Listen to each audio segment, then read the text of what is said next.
देखिए, ये हमारा एक वृत्त है, बीचों बीच जो पॉइंट है उसको सेंटर बोलते हैं, केंद्र बोलते हैं। केंद्र से, सेंटर से जहां तक ये लाइन छूती है बाउंड्री को, केंद्र से बाउंड्री तक की दूरी को हम लोग रेडियस बोलते हैं। और इस बाउंड्री, इस परिधि से यदि बीचों बीच एक लाइन जाती है और इस परिधि को छूती है तो पूरी लाइन को ना व्यास बोलते हैं, डायमीटर बोलते हैं। जैसे मान लीजिए कि एक ये हमारा रेडियस है, थोड़ा सा दूर जाएंगे तो 1 डिग्री घुमा आपने, है ना, यहाँ से हम लोग कोण निकालेंगे। थोड़ा सा और ऊपर जाएंगे तो अपने 2 डिग्री, इसी तरीके से घूमते घूमते जाएंगे तो यहाँ पे आपको 90 डिग्री घूम लिया। और यहाँ से लेके यहाँ तक आप जाएंगे तो 180 डिग्री घूम लिया। तो 180 डिग्री यहाँ वाला, 180 डिग्री यहाँ वाला, 360 डिग्री का एक कंप्लीट वृत्त होता है। यदि मैं यहाँ से लेकर के और पूरी बाउंड्री की लंबाई निकालूं तो उसका फॉर्मूला होता है 2πr, 2 × 22/7। आर का मान 7 हो सकता है, 14 हो सकता है, 3.5 हो सकता है, कुछ भी हो सकता है, आर पे डिपेंड करेगा।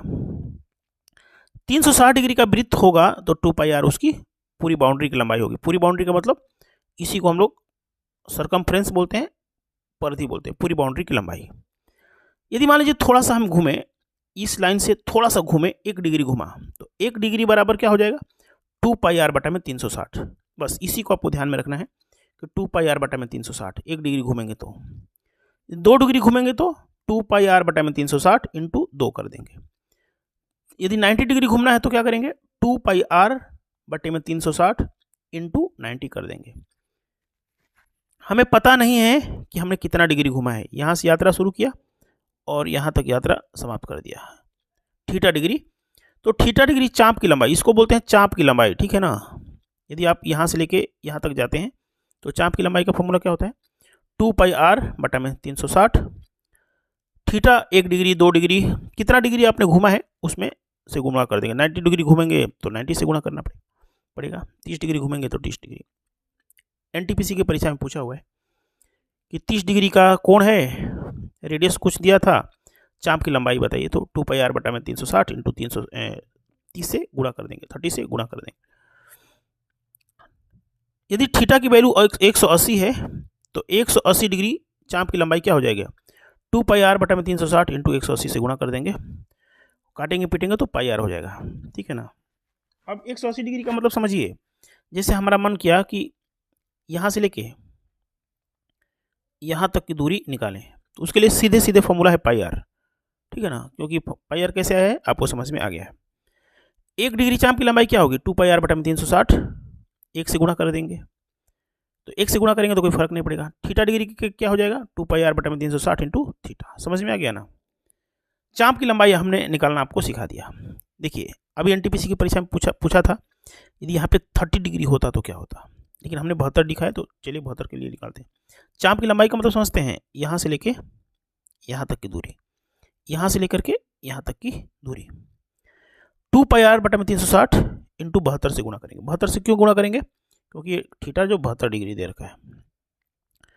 हमने इसको हल कर दिया, आंसर कितना आया, 8.8 मीटर, ठीक है ना। रेडियस यदि मीटर में है तो ये मीटर में आंसर निकलेगा। चाप की लंबाई निकालने में कोई दिक्कत परेशानी है, आपको रटना नहीं है, सिखा दिया ना। 360 के लिए 2πr, तो 1 डिग्री के लिए क्या, 2πr/360, 72 के लिए क्या करेंगे, 72 से गुणा कर देंगे, आंसर आ जाएगा 8.8 मीटर, ठीक है। चाप की लंबाई और परिधि में अंतर होता है।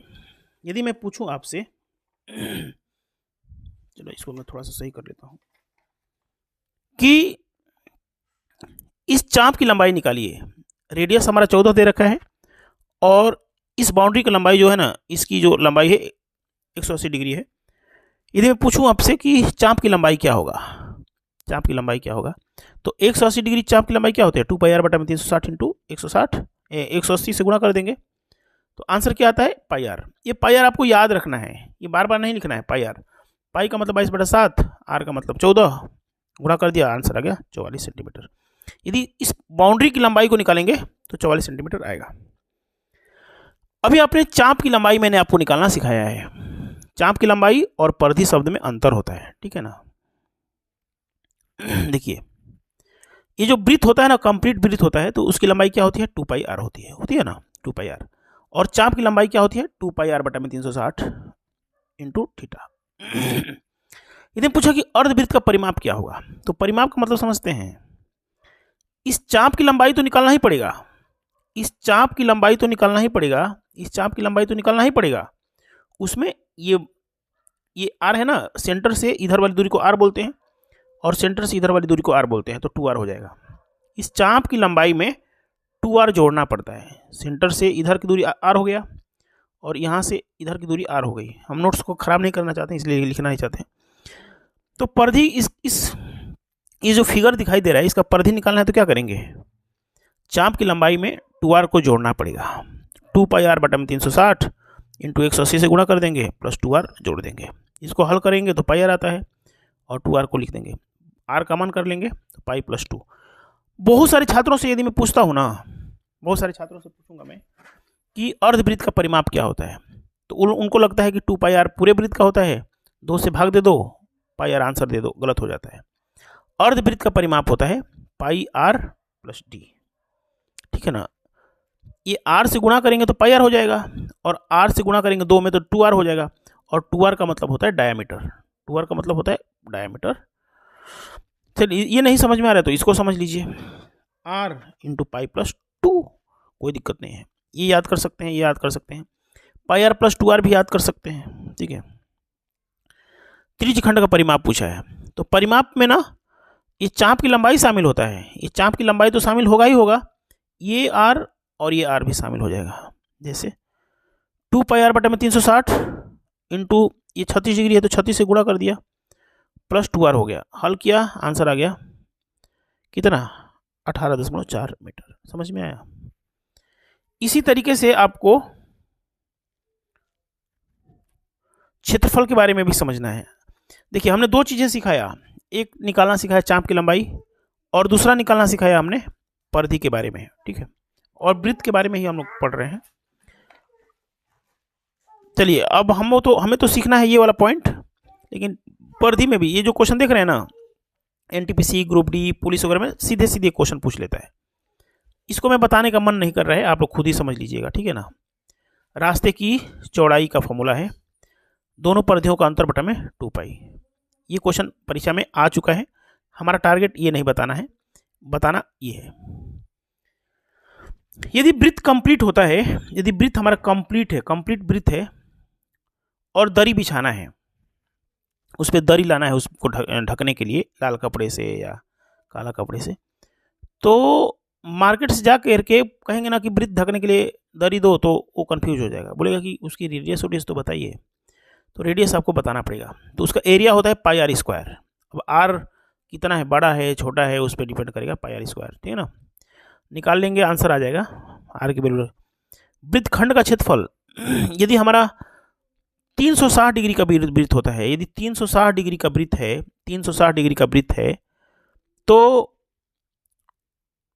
360 डिग्री बराबर पाई आर स्क्वायर, तो 1 डिग्री बराबर पाई आर स्क्वायर बटा में 360 हो जाएगा। देखिए यदि थीटा को ढक लीजिए, पाई आर स्क्वायर बटा में 360 क्या होगा, यदि अधूरा वृत्त है, कंप्लीट वृत्त नहीं है, 1 डिग्री के लिए है, ठीक है ना।